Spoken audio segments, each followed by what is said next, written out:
Welcome to the Redbeard Embodiment Podcast. I am your host, Alex Green, and I'm on a mission to bring the power of embodiment to people all around the world. In this podcast, we explore how embodiment practices, trauma healing, and knowledge about the human nervous system can help us find our ground, discover new sources of meaning, and create connection in an ever-changing world. The deepest change is embodied change. All right, awesome. Really excited to be sitting here today with RG Shore again today, and it is December 30th. This won't release until the new year, but for RG and I, this is probably our last recording for 2023. I would assume. So anyway, this is a follow-up podcast. So RG was with us last fall, talking about his book. And so, I'll link to that episode. But I wanted to do a follow-up conversation with RG about just sort of following his journey of his first book. Just as a quick review, it's the title of his forthcoming book is The Ocean Inside Me, a spiritual memoir on healing racial trauma. And I'll let RG tell his story here about, the book. But it was a book that really captivated me, both the story behind it and even the process of being a first-time author, publisher, and things like that. So anyway, so today's conversation is just to sort of catch up with RG, see where that project is going. He's also kind of put forward some new things recently through his not-for-profit business, Northwest Wisdom, based in near Corvallis, Oregon. So anyway, RG, happy to sit down with you today and catch up on all the latest. It's always great seeing you, and always great, following your Instagram and social media, seeing who you're interviewing, and yeah, what a blessing and what an honor to just get to sit on this couch with you and be able to just enjoy a Saturday morning. I wish we were actually hanging out. This is pretty good. Yeah. I appreciate virtual technology these days, but our walls are similar colors and maybe even our couches. So I'm tricking myself into believing you're just. Yeah, here we are. Yeah, exactly. Well, I've told you my family is in Eugene, Oregon. So someday, we didn't make a family trip this year, but we will next year. And so you and I will get to hang out in person soon enough, I believe. I cannot wait. Yes, Eugene is one of my favorite places. It's where I went to college. So yeah, that's right. Yeah. Very cool. So I'm very aware of just Eugene life, and we'll make it happen. So yeah, I'm RG Shore, and it's just been an honor, getting to know you these last year and a half or so. And as you mentioned, I have a book coming out that I've been working on for a little over a year now, and it's called The Ocean Inside Me, and it's a spiritual memoir on healing racial trauma. And it's about me being incarcerated. I was incarcerated for almost 3 years in an almost all-white prison. And as you can tell, I am not white. I am a person of color. And so that really, was, to say the least, an interesting experience and a hard experience. And so the juxtaposition was that's how I learned to heal my trauma and release trauma, was actually while I was incarcerated. And the only way I learned to do that was to go into my body, because when you're in prison, where else can you go? And so it was like, I have to stay safe. That was kind of my number one priority on just a physical survival level. Right. So it was like, really, my body is in heightened state of survival mode. And I'm also wanting to discover the wounds within me to figure out, all right, how do I heal? How do I work on myself? And so in prison, it was like, yes, first stay safe. And then second, how do I address these wounds? And I had no one to guide me except for my very uncomfortable prison bunk and headphones. And so when you're in prison, you're surrounded by people you don't necessarily want to be surrounded by. And so letting that ego go, letting sort of the idea of having no control over anything go. Um, but one of the ways that I was able to mitigate some of the cacophony was I bought a pair of prison headphones, really cheap plastic crappy things that look like they're from the early 90s, and a transparent radio that only gets whatever radio signals are near the prison. And I would just turn on white noise to just kind of drown out what I could. Hmm. um, and that's how it all started. I was like, I need something to give me a little bit of relief from the stuff going around me 24/7. Right. And so it was through this radio that I started tuning into this white noise, and this white noise sort of was like a rhythm, a rhythmic drum beat or something. It was lulling me into a deeper state of something, of flow within me. Hmm. And that's kind of how it all started. And then over, the book makes it sound like it's happening really fast, but I was almost in prison 3 years. So this is a very long, Hmm. gradual process, as is the healing process. Hmm. It's gradual, it's never just overnight. And so, but the more I practiced these methods that I was teaching myself and learning from myself, the sort of deeper I went into my body, Hmm. to a point where I was encountering younger versions of myself. Now, one of the most interesting things I think in hindsight is I had no knowledge of this, but this is essentially internal family systems, right? IFS. And Hmm. so I'm kind of discovering it firsthand for myself without any knowledge. Hmm. And I'm using different words. So I'm Right. using spiritual terms and terms that I'm familiar with because I have a bachelor's degree in religious studies, and I'm a spiritual person. And so I Hmm. took what I knew and I applied it to what I was learning and discovering. And then Right. I got out of prison and discovered this is not, I am not a genius. This is a No, whole field. I'm, I'm not sure you're not a genius, but yeah. Well, thank you. I mean, it was very humbling to be like, oh yeah, there's a whole category section at Barnes and Noble on this stuff, Uh, So, yeah. Yeah. but that's kind of the basis of this book was, okay, Yeah. I'm learning to release trauma through visual meditation. Hmm. And so you had asked, um, you know, just what that was or what that process was like. Um, Right. and so visual meditation, I believe, was sort of my saving grace, right? I mean, when you're surrounded by, like, white supremacists and neo Nazis and people calling you terrible things, and there's an energy, right? There's a very Yeah. real energy that you're being sort of swept up into. Yeah. It's kind of like if you've, ever gone home or gone somewhere and someone's really really angry, and you walk into the room and you just feel that, like, you're like, Mm. oh, yeah, you're just like, Yeah. uh-oh, something just happened here. That's essentially what it was like all the time, but times 10 or 100 or 1,000. So Yeah. it Yeah. was very much like, I need something to protect me from this energy. And so I Mm. think the reality that I didn't have any exposure to mountains and trees and things that really can ground someone, like going for a hike or whatever, and you're stuck around this stuff. Mm. I think my imagination pulled something out of me to Mm. allow me to go deeper. And so the visual meditation, I felt, was like my own, spirit providing me. Providing you what you couldn't get externally, so it offered it to you internally. Yeah.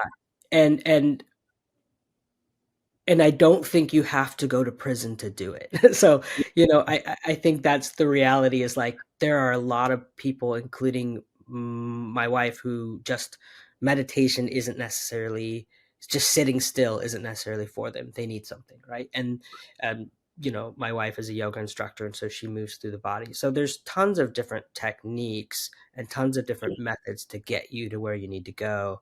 And Right. this is just one of Yeah. those methods that I Yeah. think. Well, so in a like Well, and so you recently launched a video course, a masterclass Yeah, on Udemy, and I haven't gone through the whole program, but I got to yeah, see some pieces of it that you sent me before it was released, and it's about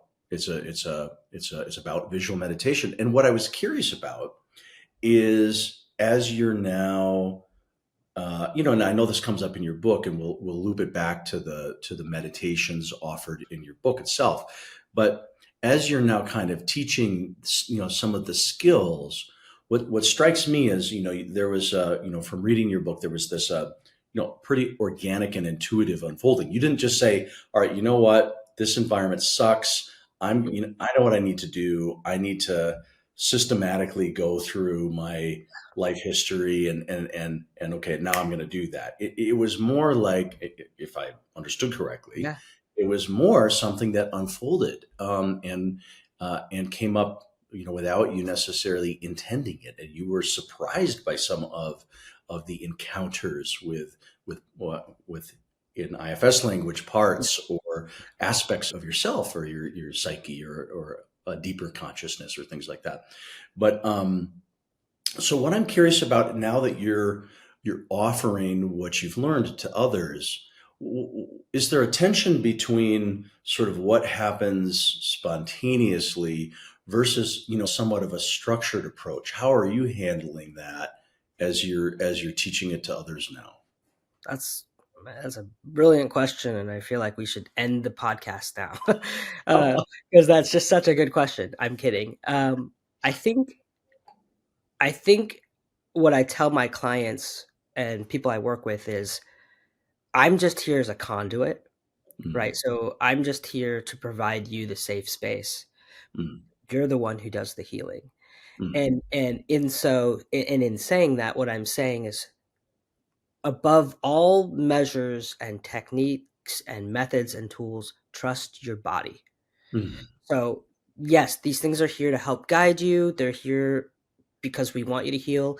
And if it's no use to you, then let it go. mm, And trust something that is of use to you. And your body will actually let you know what it needs. mm, I often tell people there's nothing you haven't gone through that your body hasn't also gone through. Um, and mm. so trust he or she or they, Yeah. um, whatever pronoun you would like to use, is your greatest partner and your greatest ally.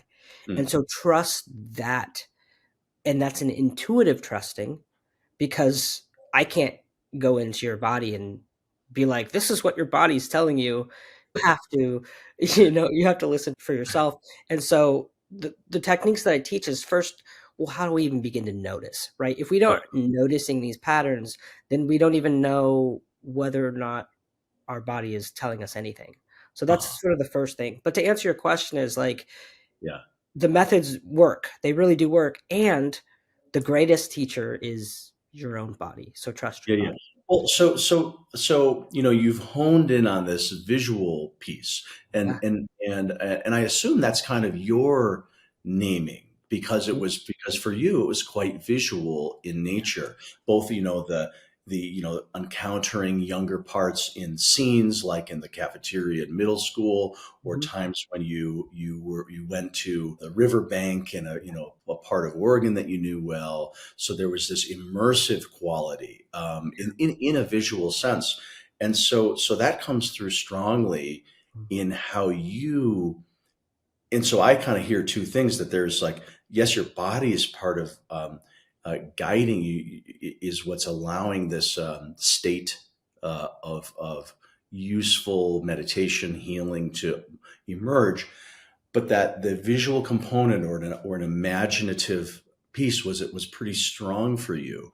And Mhm. so like in your masterclass, for example, how are you framing that for people? About how do they conjure up a visual scene? Mhm. Do they sort of just stay open to that? How are you holding that? Yeah, again, another great question, and I think it's up to the individual person. Yes, like conjuring up a scene, but what Right, I'm getting at, for the most part, is when you start to discover these parts of you, these younger versions of yourself, right. they are normally at first not very safe. That's why you're discovering for the first time. Right. It's like a scared animal in a corner, and the Yeah. worst thing you want to do is trap it in that corner. And so Right. part of visualizing whatever it is you're visualizing is creating a safer space for you and that younger part to go to together. Got And it. so it's like, well, I'm just kind of getting to know you. And when I say you, I'm talking about the younger parts of you, right? Like, so I'm just kind of getting to know you. They might be like, and I address this in my book. The Right. first time I encountered my younger self, he had no idea who I was. You were right. Right. Yeah, Right. exactly. And it's just He was me. shocked. Who's this person? Yeah. Who is this Right. person, right? And it was very an interesting, and I'm deep in meditation at this point, and I'm like, what is Yeah. going on that I'm encountering my younger self, and he has no idea who I am, I am. Yeah. right? Because of the trauma and the blockages and the things that like keep us from Right. having clear Right. communication. And like in IFS language, Mhm. like that's a thing. And the way we might phrase that is, we encounter parts who were formed at a time and place, a period of time, and there's something unresolved. There's something, and from their perspective, when we find them, like you did, from their perspective, they're still in 1998 or whatever the situation is, and Yeah, it's sort of news to them that time has moved on. You're exactly. now 35 or whatever. And Yeah. so the term we often use in IFS is updating. And so when Mhm. and we don't just jump right into updating, we do the relationship just like you did. Yeah. Yeah, you have to find some rapport. It's Yeah. like they're scared, they're bewildered. How do you form a relationship? And then when the time's right, you often would sort of invite them, hey, can I share with you a little bit about me? Are you interested in hearing about, the current version? Yeah. And often they are, Yeah. if some trust has developed. But yeah, yeah. Anyway, I Yeah. still No, I go back mean, to, I'm I had never heard the term updating, so you're updating yeah, me in all this information, and I love it. Like I love learning this stuff, and right, it's fascinating. It's just fascinating. And so exactly, it's like it's gradual. The development of relationship with these parts is yeah, so slow that sometimes when I was in prison, I would see them for 30 seconds and that was too much, right? It was uh like, okay, I'm done. And yep, you can just feel it like I'm okay, like that's enough. yep, And so um part of the visualization piece to get back to your question was I knew that prison wasn't a safe space for present me, right, right? And so right, it certainly wasn't a safe space for these younger parts. right, right, And so it was like, what can I do to create a safe space? And because these younger parts, this is so convoluted, because these younger parts are me, I uh already know what me likes, right, kind of, right? yeah, And so, I mean, yes and no. And yeah, so in going to these places, yeah. it was sort of a win-win because it was creating a safe enough space for my younger Both of you, parts to go, but then yeah, also for my present yeah, self because I couldn't stand where I was either, right? And so, yep, yes, I think the visual meditation practices really help if you are in a position where your younger parts don't aren't really sure or don't really feel safe. It's like, okay, create that safe space hmm, for you guys to both go to. And then hmm, over time, that space is like a meeting ground. hmm, Well, let's go to the river.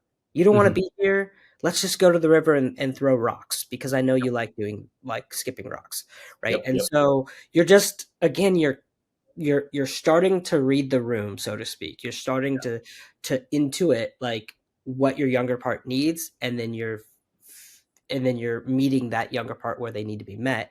And for right, me, it was like, well, let's go somewhere else.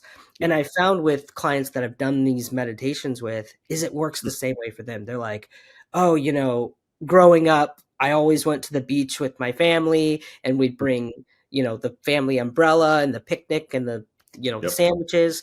And yep, so when we're doing this, all of a sudden, where they're going, they're bringing their umbrella, they've got their sandwiches, and it's just them meeting themselves, right, right? And so, we draw on our safe experiences if we have any. Right. Um, and those younger parts usually know about those experiences. Right. And so it's common ground for you and yourself, Common essentially. ground. Yeah. Exactly. Totally. Yeah. Really, really, really beautifully described. Um, Super cool. So, um, yeah. Well, okay. So how about an update on the book process? Because when you and I recorded, and I don't know when it was, summer or something like that. Yeah. Um, there was you didn't have the completed title. You had a manuscript. You were sort of figuring out, how am I going to publish this thing, and you've come a lot further from then, but it's not yet published as far as I know. Yeah. So bring us up to speed. Where are you in the publishing process? What have you been learning as a first time author, getting your work out there? Yeah. Thanks for asking. The publishing process is a whole world in itself, full Mm, of language and relationships and bureaucratic nonsense. And, it's, I jumped into it sort of head first and kind of just did what I could to research. And, I submitted query letters, which is essentially like you query an agent and you have essentially like 5 seconds, so to speak, on paper to try to mhm, get these agents' attentions. And then you mhm, do the same thing with publishers, right? So it's like you're writing these query letters to these publishers that are, 2 or 3 pages long, and they're going to usually only read the first 2 sentences, yeah, maybe. yeah, Uh, yeah. and then even if they like that, they might not get back to you, right? So it's a very like narrow, narrow path, so to speak. Yeah. And so if you get liked by the query letter, then they ask for a book proposal, which is usually 30 to 50 pages of like, we want the whole outline of who your target audience is, how you're going to market, like the whole beast. Mhm, And so I submitted to probably 20 different publishers, and I mhm, got feedback from 3 or 4, mhm, and I got offers from 3. mhm, And I chose one, and we went through a process together, and it was a really unique experience. I met with the publisher. mhm. And long story short, when you're incarcerated, there's a lot of taboo stuff, right? Still. Mhm. And so being incarcerated, they weren't sure that they wanted to um, continue further. And I felt like that was, You mean that they were like, the stigma of you having been incarcerated, they were not certain that they were that it was a good look for their yeah, company to continue. Wow, that's really surprising to hear. yeah. I mean, Well, it's it, maybe it's not surprising, but to me it's it's surprising. yes, yeah. I That's mean, unusual. Yeah, yeah, it's funny. It's like right. the marginalizations are real, yeah, Yeah, and being a person of color and also now a formerly incarcerated person, it's all right. real, Yeah, and so like I have a master's degree and a bachelor's, and I'm certified in this and that and this and that, but right. I couldn't get a job, for Uh-huh. almost 2 years after getting out of prison, and Yeah, finding housing, all that kind of stuff, it's harder. is a real thing. And Yeah, so the publishing world is no different in you can. regard to the stigmas and the Mm, I sat with my wife for a long time about that, and it was more like having to release some of that energy, but yeah. trusting that I have a story to tell and it's important, Mhm, and the right people will hear it and the right people will come to know it, and just mhm. kind of trusting that the energy within me is going to draw the energy in others that are ready to support that and hear that story and continue that story forward. Yeah. I mean, it's I do my best always not to victimize myself, but to also be realistic, which is like, yeah, that really is kind of a crappy situation to like go super far with a publisher. And I mean, they got a hold of me, and it was funny because they're a pretty big publisher, Mhm, and they said to me, hey, can we meet? We want to talk about your story. And I was so excited. I was like, oh gosh, what do I do? Like, Mhm. and I went into the meeting, like, what can I do to convince them that this is the right story? And when I Mhm. met them, they were doing the same thing. They were like, what can we do to convince you that that we're the right publisher? And Mhm. so it was a very unique situation because I'm a first time author. Yeah. And from my research, it's like less than 2% of authors get actually published, and then yet alone having publishers fight for you, especially if you don't have an agent. So it was Right. really a unique and interesting situation going from, oh, this is like big, to then, based upon stigmas and whatever else, we can't move forward in this process. Right. Um, Yeah. and so, yeah, it was sad, and having to sit with some of that was tough. But Yeah. then it was like, this is not a reflection of me.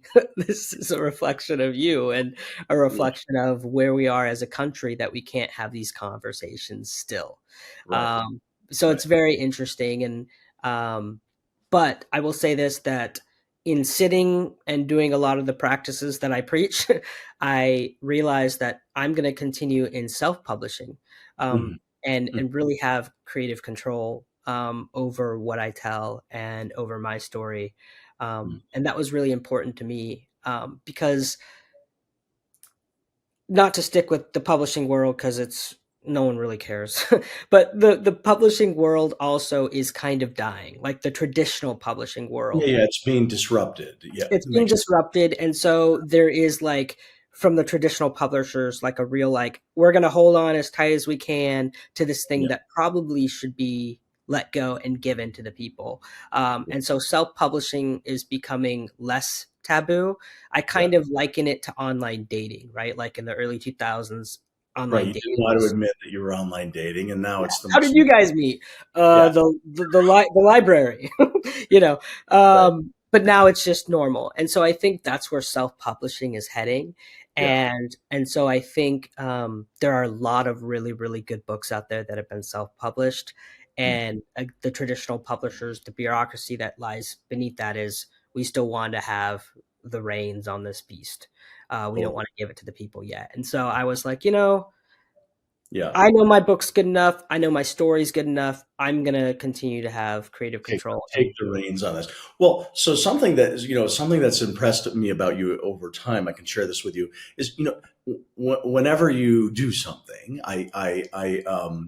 my experience of you is that you approach it in a really straightforward and comprehensive way. Like you don't seem like the kind of person who sits on an idea, which is a little bit like me, by the way, sits on an idea for 5 years, waits for the right timing. It's kind of like, something I admire in you is you just sort of move forward with things in a really clear way.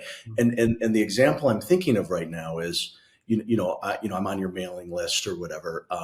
And so, you sent out a letter explaining all of this through your Northwest Wisdom community, that, this is where you are in the book process, and we're going to be, and what I liked about, and you're going to self-publish it, and you're in fundraising mode Mhm.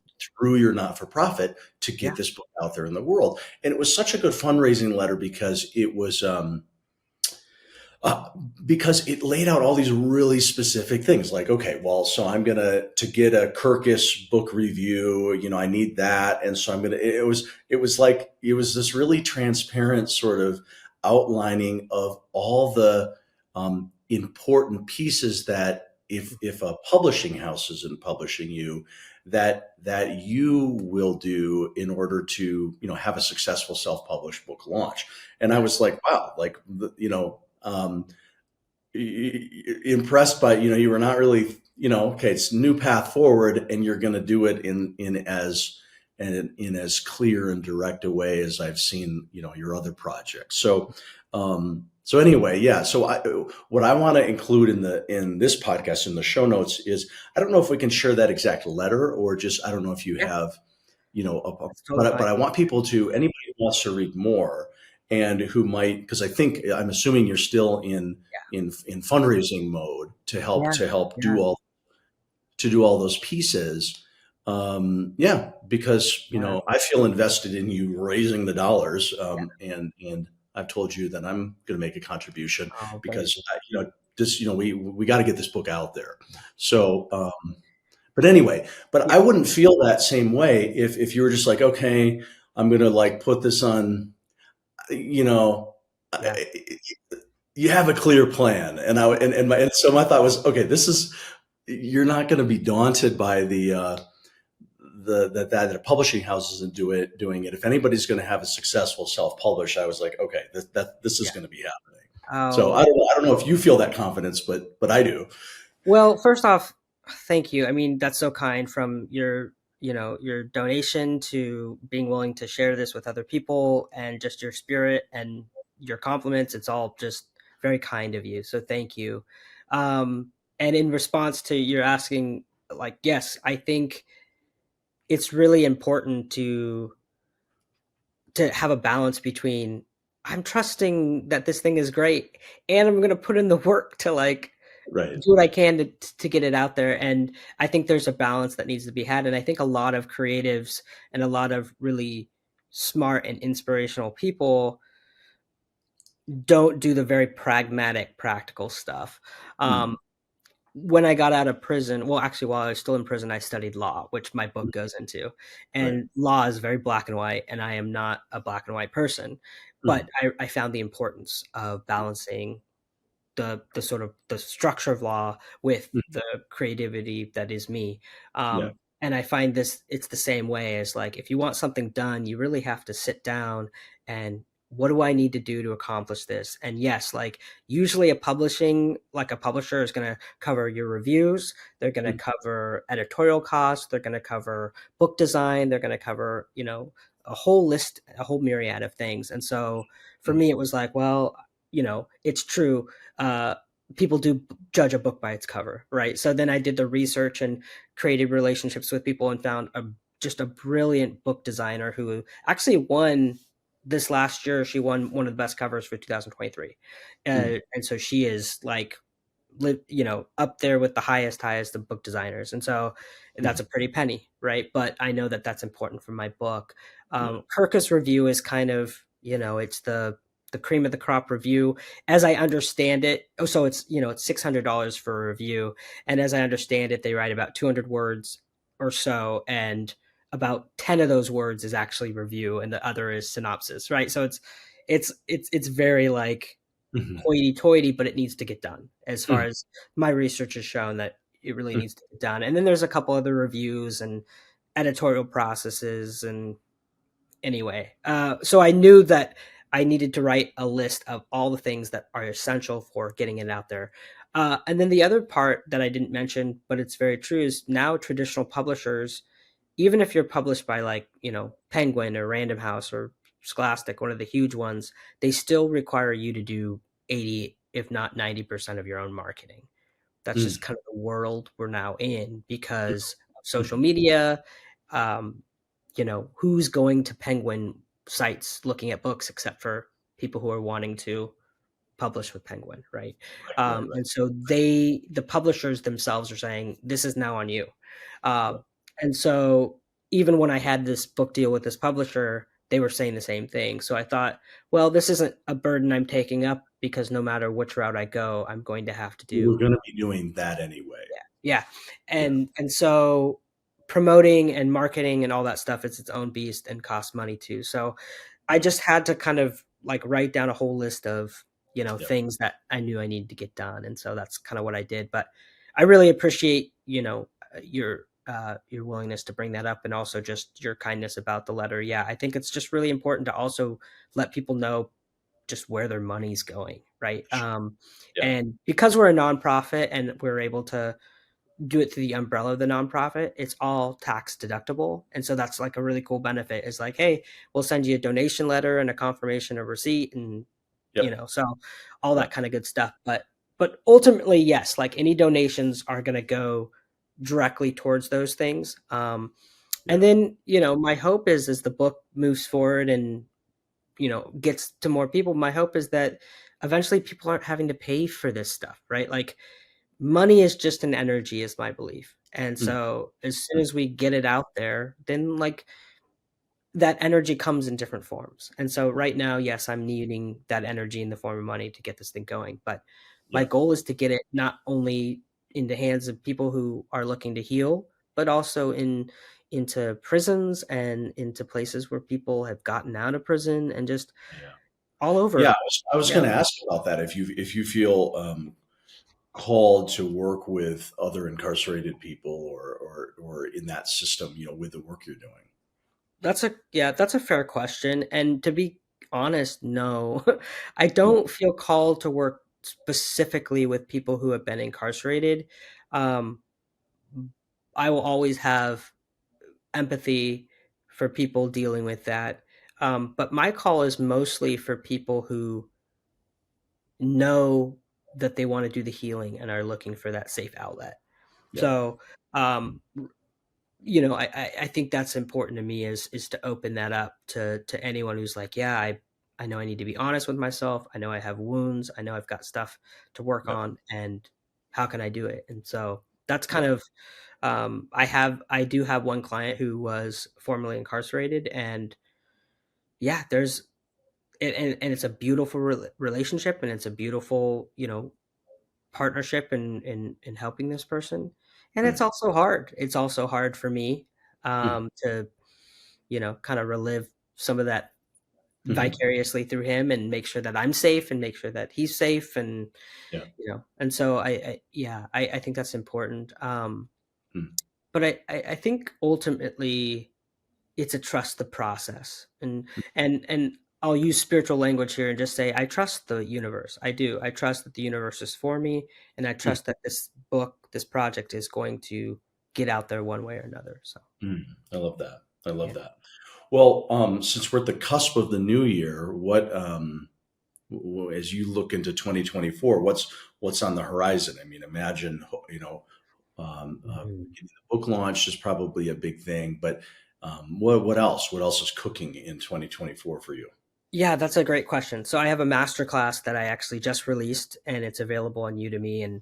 And so the hope is that this masterclass really does coincide with the ocean inside me, my book, Mm. because in the book, at the end of certain chapters, there are meditation sort of practices that Practices. people can practice, and the masterclass. And I think it's going to be one of several. I've just done one, but is really coincides with some of those techniques and methods. So the hope is that the master class is always already available, but my hope is to make that available through the book. And so I'm thinking of probably doing some type of QR code or something in the back of the book to Mhm. where when you purchase the book, you can use the QR code and there's a coupon there that you get the discount for the masterclass. And then, oh, I've read the book and now I'm able to put a face to the author and communicate and Mhm. now take the classes that he himself was learning through his book. Right. So really partnering those together in a way that benefits people. Yeah. And my hope is that someone who might not know my book now knows it through my master class and vice versa. So Vice someone versa. who isn't normally into master classes then Yeah. reads my book and is like, oh, that sounds like something I might want to participate in, and then Okay. access it that way. And so kind of launching those things together, I think is really important, giving someone something to continue on with. Um, and I'll just say this too, in connection with that, is um, I'm very intentional about connecting with readers or clients or people. So the idea is to continue that relationship. So it's Mm. not just parasocial, right? So it's not just like, oh, I know him because I follow him on Instagram, or I Mm. know him because I read his book. It's, well, let's get to know each other and create a relationship, because that's the most important thing there is. Mm. Whether or not you want to be involved in Northwest Wisdom or just want to know a little bit about me, I want to know a little bit about you. And so Mm. creating those relationships is really important. And so to me, it's Mm. like, you read my book, great, but like, let's go have coffee if you're ever in Oregon, and Yeah. I'll buy. Like, let's get to know Yeah. each other, and that to me is the most important thing. Yeah. Yeah. Yeah. Yeah. Nice. Nice. Yeah. Um, I love that. Very cool. Well, yeah, any final Oh, note? anything else? Yeah, anything else in 2024? That's a great question. I think, in my meditation, and in my sort of embodiment practices that I try to do still today, I'm really trusting. I'm really trusting that there is an energy opening up. Um, and I think 2024 is going to really open up opportunities for people to do the healing and then to move into more projects that allow other people to heal as well. So I'm just trusting that opportunity, I think, and Mm. trusting the energy that it's leading us to a place of like, oh, wow, because of this thing happened, and this thing happened, and this thing happened. So I am Mm. really excited for just, I guess the best word is surrendering to what is and surrendering to the creative processes that I think are going to unfold in 2024. Nice. Nice. Yeah. Awesome.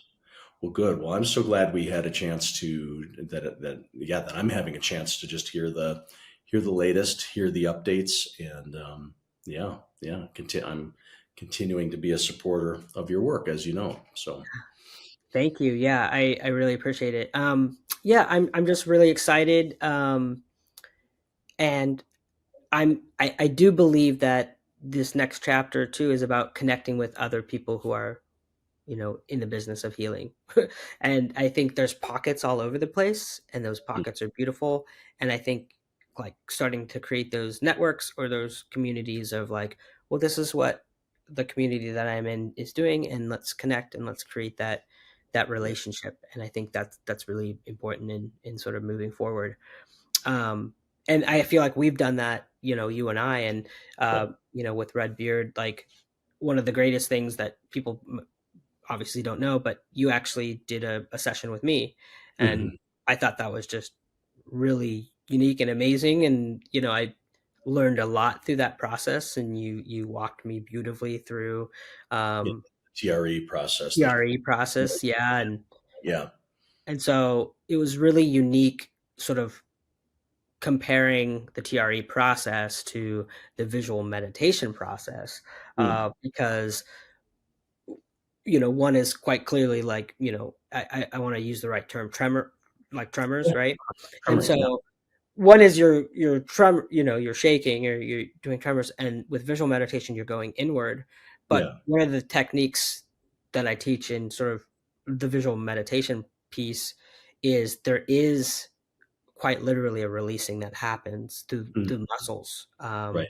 and Right. through breath, but Yeah. you're feeling these energy releases, Yeah. and so again, I think you're finding a release in different ways, but Right. Right. Coming back whatever it is you're releasing is the same. to angles. Yeah. Yeah. Yeah. No, I'm with you. That's why I've been such a modality junkie. I have a compulsion to sort of know every road to Rome. I have to know at least a little bit about it, but I believe the same thing, that there's a lot of ways to do, whether it's healing or just sort of connecting to you know um, our authentic self or Yeah, embodied self, and what helps that at a given time for a given person is different. yeah, And so I like knowing these different pathways and channels, and the I love the richness of how you both experienced and how you articulate the visual meditation. And mhm, to me, richness is a good word because uh, uh, it, it's important because it invites a person into a process that is it's not like holding your nose and taking some medicine, something.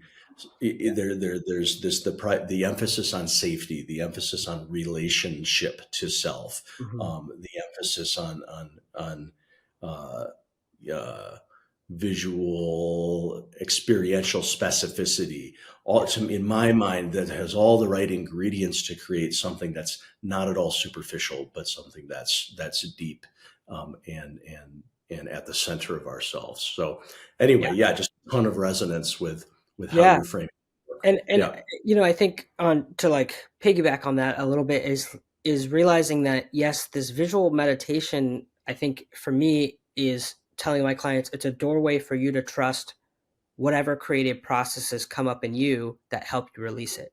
Right. Right. So like if the thing isn't working for you, that's okay. Then go another route. Yeah. Um, Yeah. I did acupuncture for a long time after getting out of prison, Yeah. and you know, a lot of times it helped, and a lot of times it was like, whoa, there's a release, but then Yeah. sometimes it didn't, Yeah. and then it got to a point where it was less and less helping, and so I was needing to find other things, and so Mm. it's an important lesson that releasing trauma is as much a journey as getting to know yourself is a journey, and it's a relationship, and that relationship is sort of evolving over time, and so the thing that might help you in this chapter of your life Yeah. might not help you in the next chapter of your life, and that's okay. Yeah. And I might very well, my clients at some point might say, this isn't working, and I'll say, I know someone named Alex who might have more insight Mm. and more to offer. Let me point you in that direction. And Yeah. that's really, really, I think, important, is that the tools are always evolving, and so let's give our clients and give our relationships more tools that they can utilize. Yeah. Yeah. All right. Well, I think, let's wrap on Yeah. that good note. So yeah, thanks so much, Archie. Yeah. I Thank appreciate you. it. Yeah. And yep, check out, hopefully the masterclass will be available, and check that out. And then also my book publishing is March 1st. So that's the Oh, cool. release date. So 2024. So yep, No. we will And hopefully. release, and so then when it's released, I mean, available at kind of most Yes. bookstores, or through directly your website, or what? Yeah, that's a great question. So you have two main modalities these days as self-publishers. You have Ingram Sparks, which actually is what most publishers, traditional publishers, use.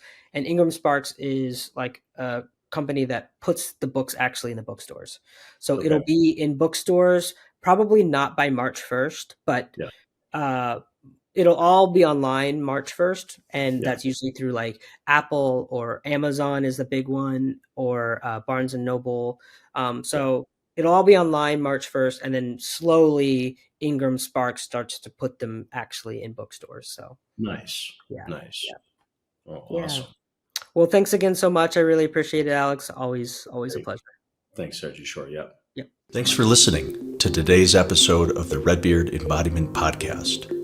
To learn more, visit us at redbeardsomatictherapy.com or send me an email at alex@redbeardsomatictherapy.com. If today's conversation resonated with you, help spread the word by subscribing and sharing with others. Hope to see you next time.